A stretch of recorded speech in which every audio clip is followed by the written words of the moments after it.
Assalamualaikum warahmatullahi wabarakatuh. Kami dari kelompok 1 akan membahas mengenai basic issues in interviewing and the interview process, di mana beranggotakan satu ada Siti Fatimatu Zahrotunisa yang dengan NIM 19107010001 dan kedua ada Anissa Dwi Setiawahyuni dengan NIM 19107010013. Kemudian Arini Haq dengan NIM 19107010029, Alvina Intan Ulia dengan NIM 19107010031, dan yang terakhir ada Karimatul Rizki dengan NIM 19107010034.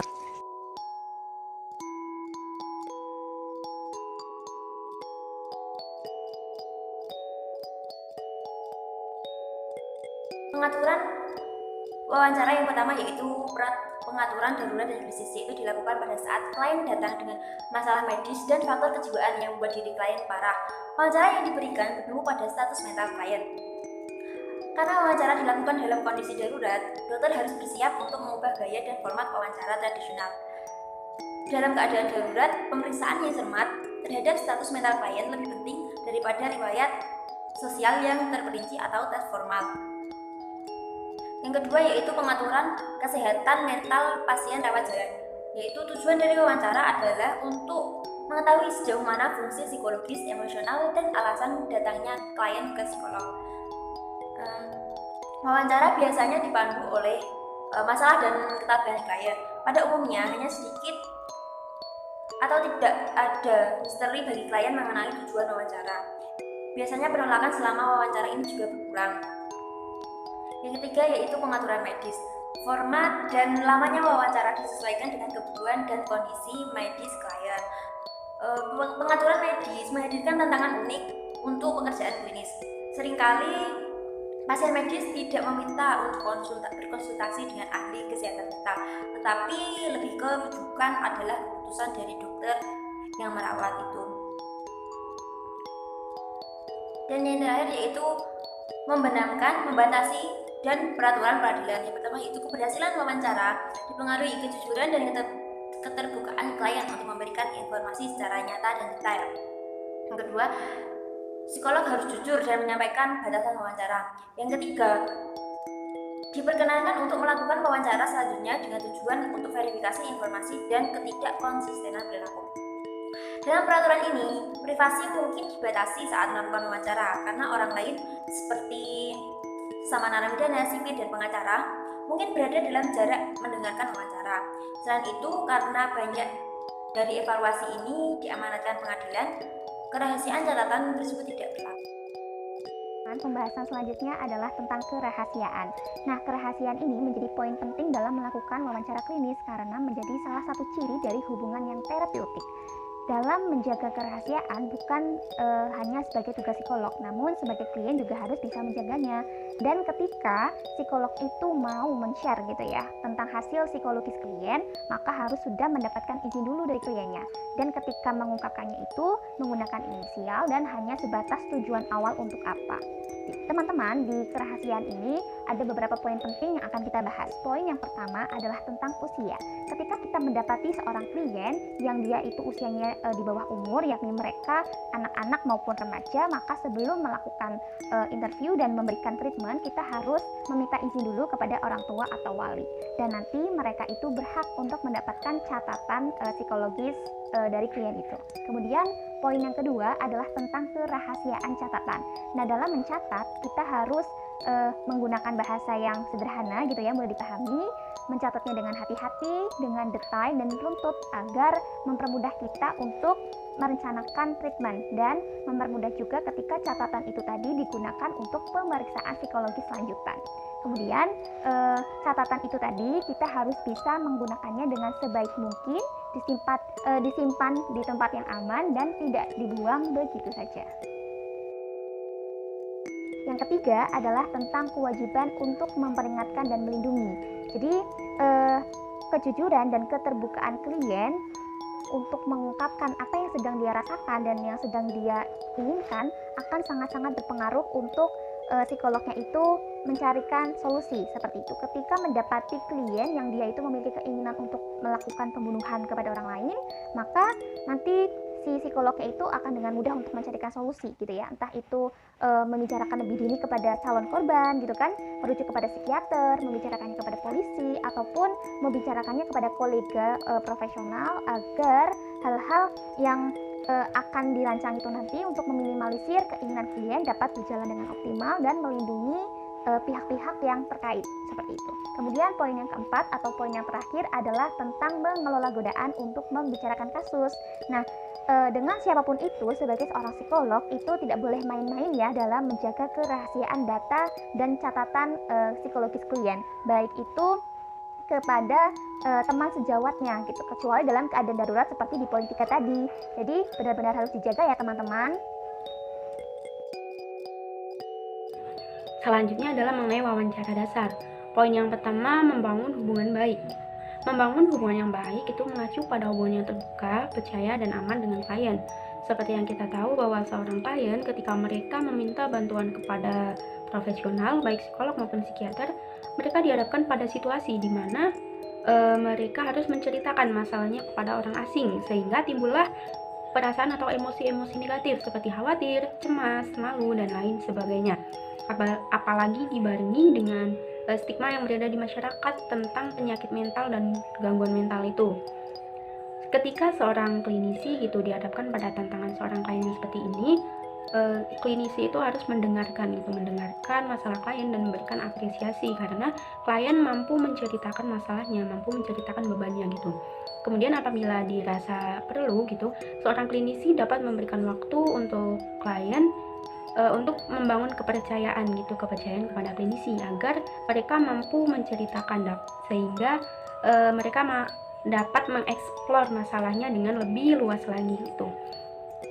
Selain dengan cara itu, seorang klinisi juga dapat memberikan gambaran harapan apa atau tujuan apa yang akan dicapai oleh seorang klien.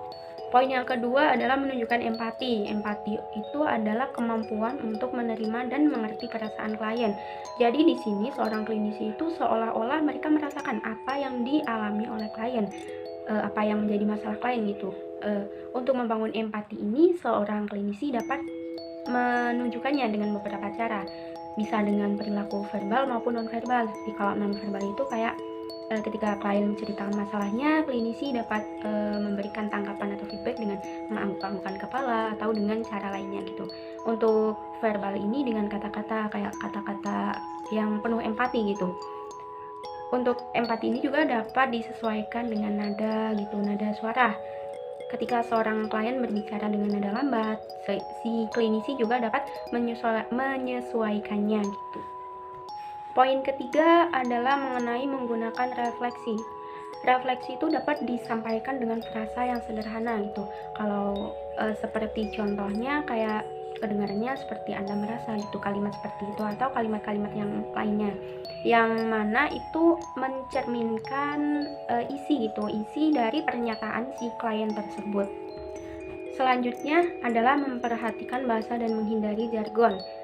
Dalam sebuah wawancara, kejelasan dan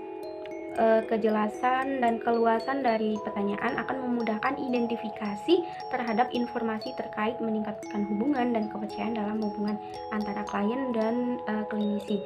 Nah, dalam wawancara, seorang klinisi itu usahakan menggunakan bahasa yang mudah dimengerti oleh orang-orang awam gitu. Jangan menggunakan jargon atau istilah-istilah yang hanya ada dalam psikologi gitu.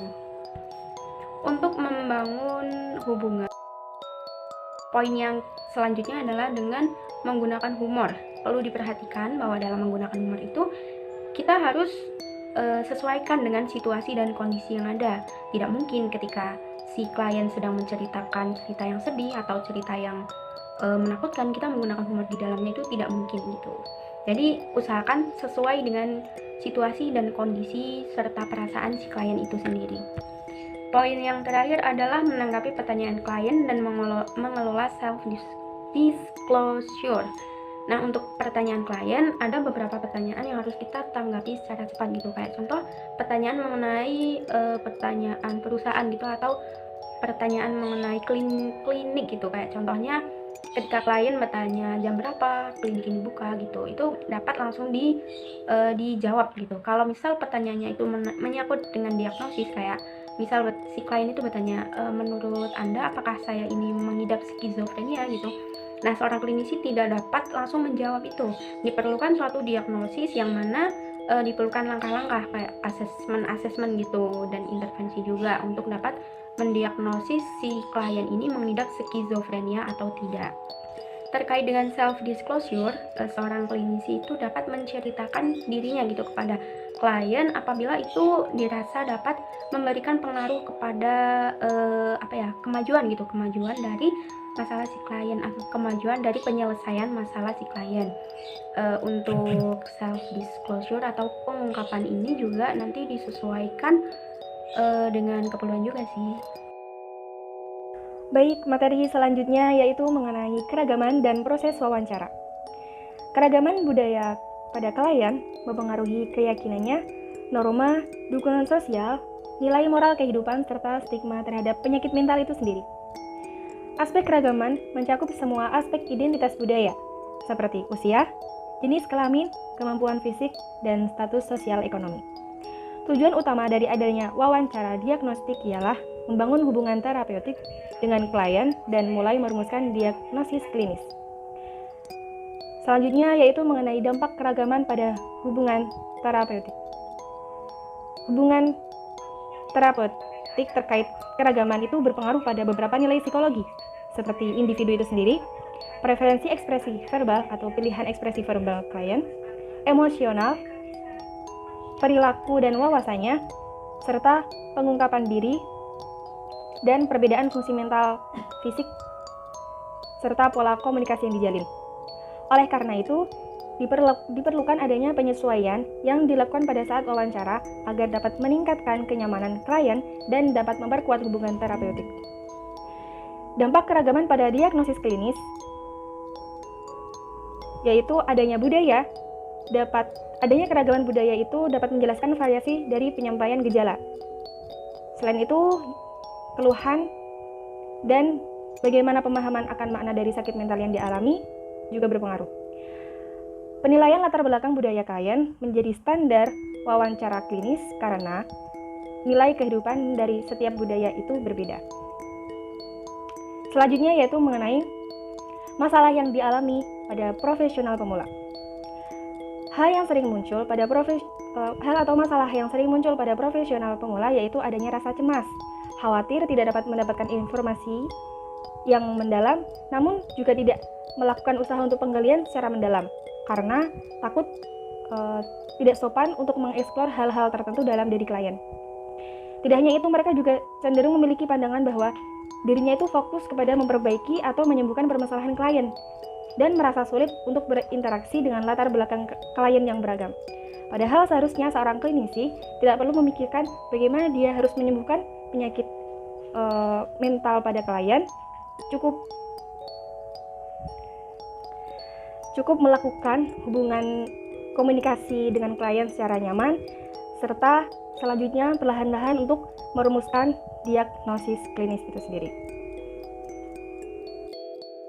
Kemudian adalah pembahasan yang terakhir mengenai anjuran dan juga larangan wawancara klinis. Anjurannya ada dua, yaitu yang pertama ada memberikan struktur dan arahan wawancara sesuai dengan kebutuhan, di mana keuntungan dari wawancara klinis yang tidak terstruktur itu termasuk fleksibel dan memungkinkan untuk diskusi dan juga eksplorasi topik yang mungkin tidak perlu dijangkau oleh wawancara terstruktur dan tidak bisa dicangkup oleh wawancara terstruktur, bisa tercapai begitu informasi-informasi mendalam mengenai kliennya. Kemudian yang kedua ada memberikan perhatian khusus pada saat-saat terakhir wawancara awal, dimana ini termasuk pada 5-10 menit terakhir juga ya. Untuk daripada mengakhiri secara tiba-tiba, klinisi harus memperhatikan informasi sensitif yang telah dibagikan, dan mungkin juga klinisi ingin berterima kasih kepada klien karena telah berbagi pengalaman pribadi yang sensitif dan berpotensi mengganggu begitu. Kemudian selanjutnya adalah larangan wawancara klinis. Nah, di sini ada yang pertama, jangan terlalu berkomitmen pada hipotesis diagnostik awal. Sebagai gantinya, pertahankan beberapa hipotesis. Jadi meskipun pengetahuan tentang diagnosis sebelumnya dan kesan awal klien itu berguna, penting untuk tetap memikirkan pikiran yang terbuka begitu. Jika klinisi tidak fleksibel dalam mendiagnosis, maka mereka mungkin menutup atau mengabaikan informasi yang tidak sesuai dengan hipotesis pertama. Kemudian yang kedua, jangan membuat asumsi. Sangat menggoda ya untuk percaya bahwa klinisi bisa memahami gejala klien dengan menggunakan label-label begitu. Namun ketika seseorang mengatakan mereka telah mengalami serangan panik, mudah untuk membayangkan meningkatkan seperti peningkatan detak jantung dan lain-lain. Akan tetapi klinisi di sini tidak boleh membuat asumsi langsung, harus melalui tes terlebih dahulu begitu. Kemudian yang terakhir ada tidak membiarkan pendapat atau nilai yang ada pada diri mereka menjadi faktor wawancara. Nah, seperti contoh, di mana klinisi merasa bertentangan dengan keputusan dan perilaku dari klien, tapi dengan pengecualian tindakan ilegal dan berbahaya. Penting untuk menyediakan lingkungan yang bebas dari bias dan nilai dari klinisi, terutama untuk menentang jika klien telah melakukan hal-hal yang menurut klinisi tercela atau menjijikan, begitu. Sekian dari kami, apabila ada kesalahan kami mohon maaf. Wassalamualaikum warahmatullahi wabarakatuh. Terima kasih.